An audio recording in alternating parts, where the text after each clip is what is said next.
In the depths of ancient China, where mountains pierce the clouds and rivers carve through primal wilderness, there exists a creature of impossible beauty and terrifying power. A fox. But not just any fox. A fox with 9 tails, whose very name has echoed through 4,000 years of human imagination. This is the story of the 9-tailed fox. What if I told you that one of the most iconic mythical creatures in world history started right here, in a Chinese text older than the Roman Empire? The 9-tailed fox appears in the classic of mountains and seas, written over 2,000 years ago. But her story does not end there. It spans continents, cultures, and millennia. The earliest written record comes from the Shanhaijing, the classic of mountains and seas. It says, 300 li further east is Green Hill Mountain. There is a beast here whose form resembles a fox with 9 tails. Its voice is like a crying infant. It can devour men. These ancient words would launch a legend that still captivates us today. Green Hill, Qingqiu. This is the mythical homeland of the fox spirits. According to the ancient texts, this is a realm where the boundary between the natural and supernatural grows thin. Where foxes can cultivate spiritual power over centuries, growing additional tails as they ascend toward divinity. A place of mist, magic, and ancient secrets. In her earliest form, the 9-tailed fox was not a monster. She was a divine omen, a creature of pure white fur, 9 flowing tails, and an aura of celestial light. To see a 9-tailed fox was to witness a blessing from heaven itself. She was a symbol of prosperity, peace, and the favor of the gods. This was the fox as divine being. But the fox was never meant to stay a fox. The most terrifying and fascinating power of the Huli Jing, the fox spirit, is transformation. After 1,000 years of cultivation, she can shed her animal form and take human shape. A beautiful woman.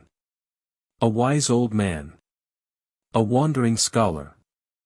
No one truly knows who they are dealing with until it is far too late. Every culture has its trickster. The West has Reynard the fox, sly and cunning. Japan has the kitsune, shape-shifting and mischievous. Korea has the gumiho, seductive and dangerous. But the Chinese 9-tailed fox? She contains multitudes.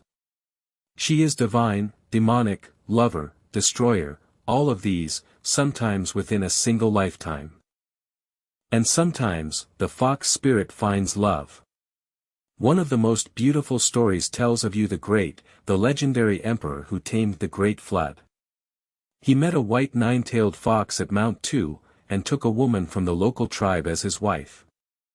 Their union gave birth to the Xia dynasty, the very first dynasty of China. The fox was there at the beginning of civilization itself. But something changed. Across the centuries, the fox's reputation darkened. From divine messenger to seductive demon, the transformation was slow but complete.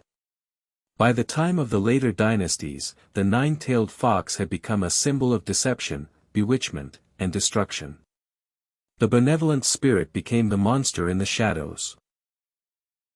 And then came Daji. If you know only one story about the 9-tailed fox, this is the one. Daji was the consort of King Zhou, the last ruler of the Shang dynasty. Beautiful beyond measure, charming beyond resistance, but according to legend, she was not human at all. She was a 9-tailed fox in human form, sent by a goddess to bring down a corrupt dynasty. Under Daji's influence, King Zhou descended into madness and cruelty. She whispered poison in his ear. She invented new forms of torture for her amusement. The dynasty crumbled. The kingdom burned. When the Zhou army finally breached the palace walls, Daji was executed, but her legend had only just begun. She became the archetype of the femme fatale. Was Daji truly evil, or was she a tool of divine justice? The Shang dynasty was already corrupt. King Zhou was already a tyrant. Some scholars argue that Daji was sent by Nuwa, the creator goddess, as an instrument of heaven's will, to accelerate the fall of an unworthy ruler. The fox as divine executioner. A darker kind of justice. The nine-tailed fox never truly dies.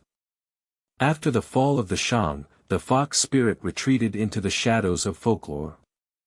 She appears in Tang dynasty ghost stories, Ming dynasty novels, Qing dynasty operas. Each era reinvents her. Each generation finds new meaning in her many tales. The myth evolves because it contains something fundamentally true about human nature. Today, the nine-tailed fox has found new life in popular culture. From the global phenomenon of Naruto to the hit Chinese animated film White Snake and the blockbuster game Black Myth Wukong, the fox spirit continues to captivate audiences worldwide. She has appeared in films, novels, video games, and anime, a testament to the enduring power of this ancient myth. Why does the nine-tailed fox endure? Perhaps because she represents something we all understand, the duality within every being. The capacity for both creation and destruction. The tension between our divine aspirations and our demonic impulses. The nine-tailed fox is a mirror. And 4,000 years later, we are still looking into it. From the misty peaks of Green Hill Mountain to the silver screens of today, the nine-tailed fox has traveled further than any mortal creature could dream. She is divine. She is demonic. She is lover and destroyer, omen and monster, ancient and forever new. In the next episode, we will meet her hungriest cousin, the insatiable Tao Tai. Subscribe so you do not miss it.